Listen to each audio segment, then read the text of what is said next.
Salam alaikum les gens, Bassem Vénitieux 692. Salut tout le monde, j'espère que vous allez bien. C'est ActuYTB2 ou Na06 bis et on va regarder la story de Bassem Braiki au sujet du drame de Philippines et de l'OQTF multivioleur. Et après sa vidéo, je vous dirai mon avis. N'hésitez pas à mettre un pouce bleu et à vous abonner. Pensée pour Philippines. Philippines, la petite qui s'est fait assassiner lâchement et froidement par un Ziada. Ça fait des années que je vous dis, ces blédards de merde, ils salissent tout ce que nos parents ont fait depuis 50 ans. Ça fait des années que je vous dis, ces clandos de merde ne sont pas les mêmes clandos des années 90. Ceux des années 90, ils venaient en France pour travailler. Ils rasaient les murs pour trouver une femme et s'insérer dans la société. Je les déteste, je les hais. À Lyon, à la place du pont, on ne peut plus ramener dans ce quartier historique nos mamans, nos sœurs, nos femmes. Sinon, ça part en bain de sang. Ils respectent rien. Ils sont cachetonnés. Ils te regardent eux de travers. Ils sont à trois sur des trottinettes. Ils te sifflent dans la rue comme si tu étais un client. Nous, on vous l'a toujours dit, les gens de cité, les blédards cassos qui sont au centre-ville, on les déteste. Et on traînera jamais avec eux. Parce que nous, on a été élevés comme ça. On a été élevés, on n'a rien à voir, on n'a rien en commun avec eux. Moi, j'ai pas envie de parler le crime. Le crime que Philippines repose en paix. Mais j'ai envie de vous dire, regardez les frères. Comment nos blédards de l'époque, ils faisaient des crimes comme ça. Tu les entendais, tu les voyais au commissariat, tu les voyais narguer la en commun avec eux. Comment nos blédards de l'époque, ils faisaient des crimes comme ça. Tu les entendais, tu les voyais au commissariat, tu les voyais narguer la police. Non, ils fermaient leur gueule, ils travaillaient, ils s'inséraient et les conditions étaient beaucoup plus dures. Il est loin le temps de Charles Pasqua, hein, la France de Gaulle. Bon, c'était maintenant, regarde, ils font ce qu'ils veulent, ils te pissent dessus et en plus, il y a l'humanisme en France. Philippines, elle est morte à cause de la France laxiste, à cause de cette France qui laisse rentrer tout et n'importe quoi et qui s'en fout et qui ferme les yeux sur les gens qui sont là. Tout simplement, moi je le revendique depuis des mois. Faut mettre le mur de Berlin en France avec des snipers tous les 3 mètres. Oui, mais ça va nous coûter de l'argent. Je préfère mettre ça en place que payer pour renvoyer des cafards chez eux, tout simplement, mesdames et messieurs. Alors le crime passe pas. Pourquoi? Parce que oui, c'est un maghrébin sous QTF. Et c'est pas le moment. Ouais, mais Bassem, Nordal Lelandais, Jonathan Daval, Francis Holm. Ouais, mais c'est des Français. Dans la bien-pensante, c'est des Blancs qui tuent des Blancs. C'est tout. Quand est-ce que vous comprenez? Quand est-ce que vous allez comprendre avec votre hypocrisie et votre humanisme à 2,50 balles? On n'est pas logés à la même enseigne. Mettez-vous à la place des gens, les frères. Nous, au bled, il y a un Jean-Louis qui tue une Sonia. Est-ce que ça passera que si c'est Abdel qui a tué Sonia, entre guillemets? Voilà, tout simplement. Donc, ces blédards, ils méritent d'être éradiqués.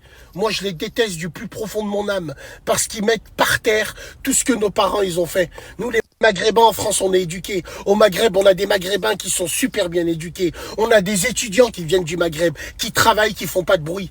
Et ils vont être salis à cause de ces clochards sur des trottinettes à 3. Ils prennent des cachetons, ils charclent sans état d'âme. Les frères, il faut dire la vérité. Arrive à un moment, trop c'est trop. Mais pour moi, le coupable du crime de la petite Philippine, c'est la France laxiste.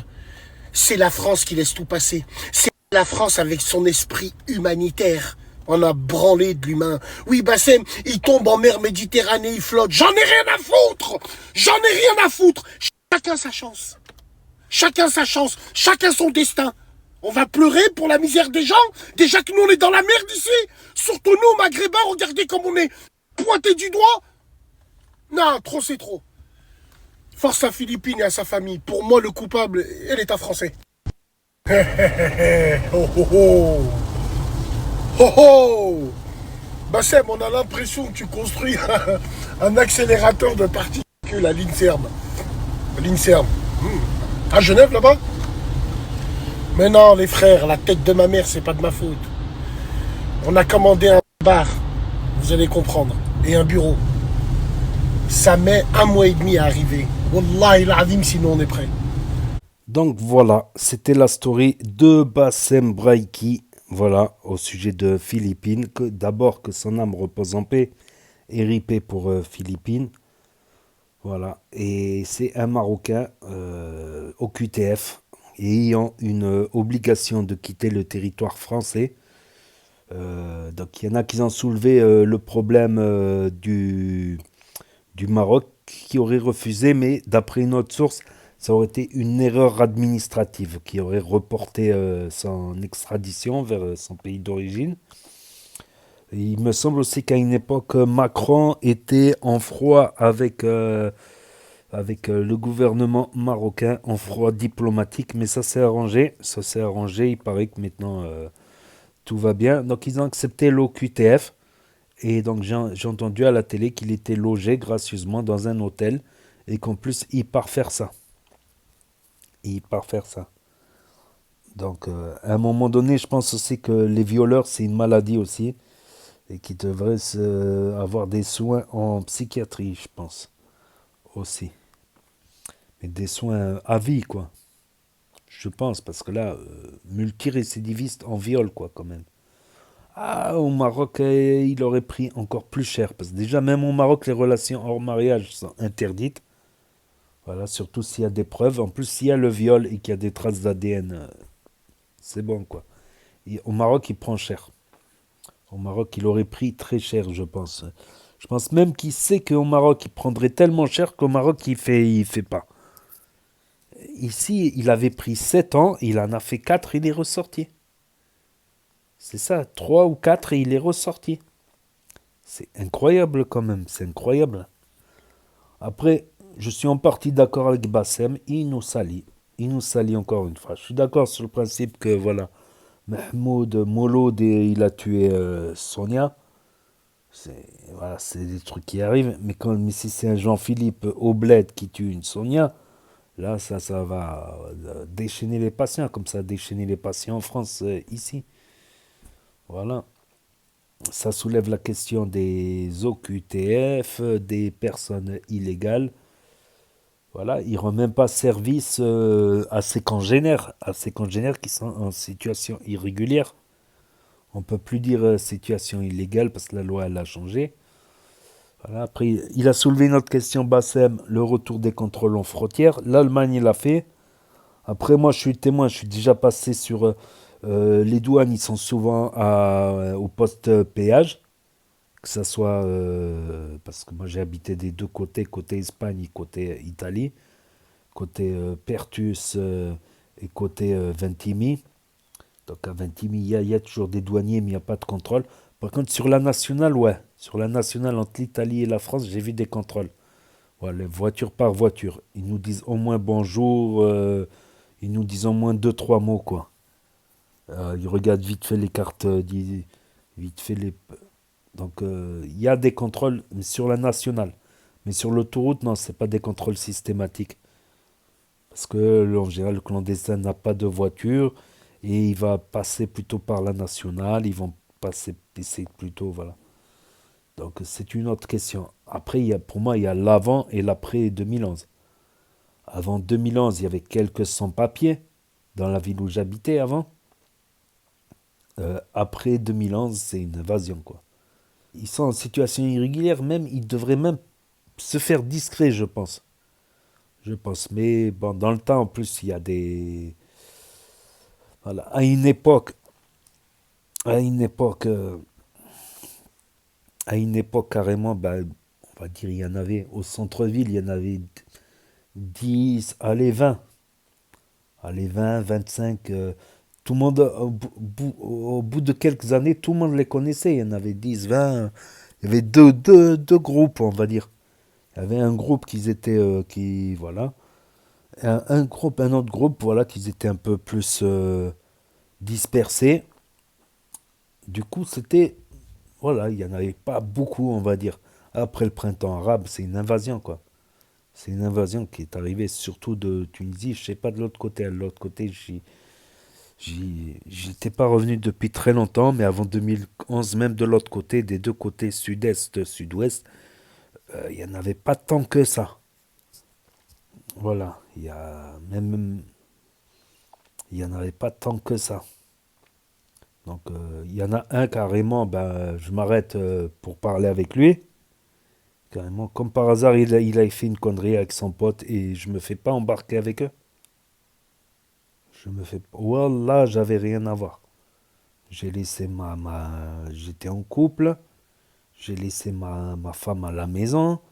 Elle s'inquiétait parce que quand tu es en garde à vue, tu peux pas appeler ta main. Je sais pas si ça a changé depuis, mais tu peux pas appeler.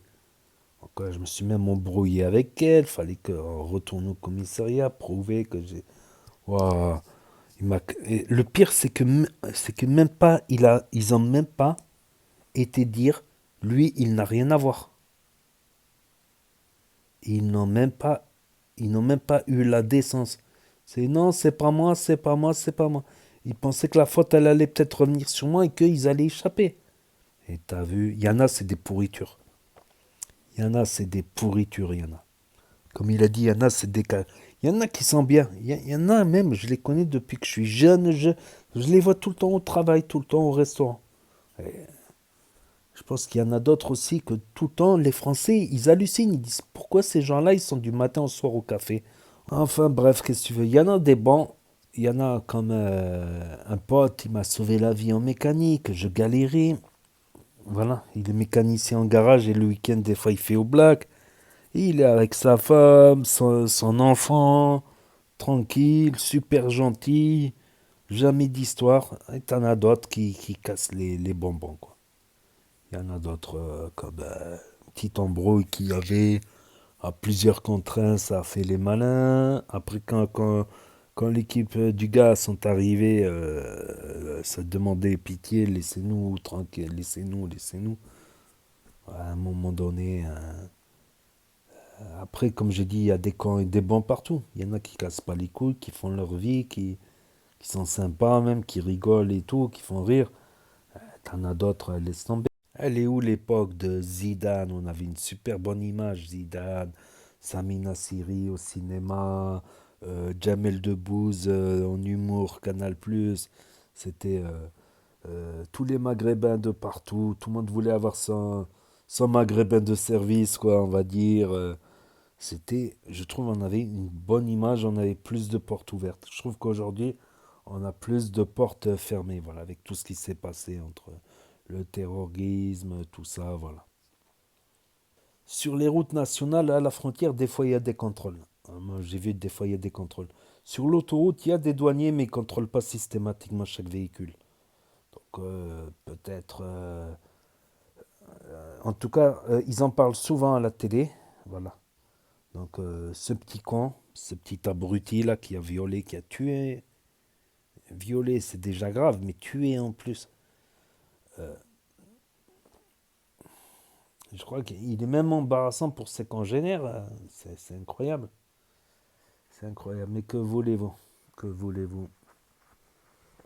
Donc, n'hésitez pas à me dire ce que vous en pensez dans les commentaires, à mettre un pouce bleu, à vous abonner, à cliquer sur la cloche. Et je vous dis à très bientôt, les amis, les potos, pour de nouvelles vidéos. Merci d'avoir regardé. C'était Actu YTB 2, NA 06 bis, tchuss et à plus.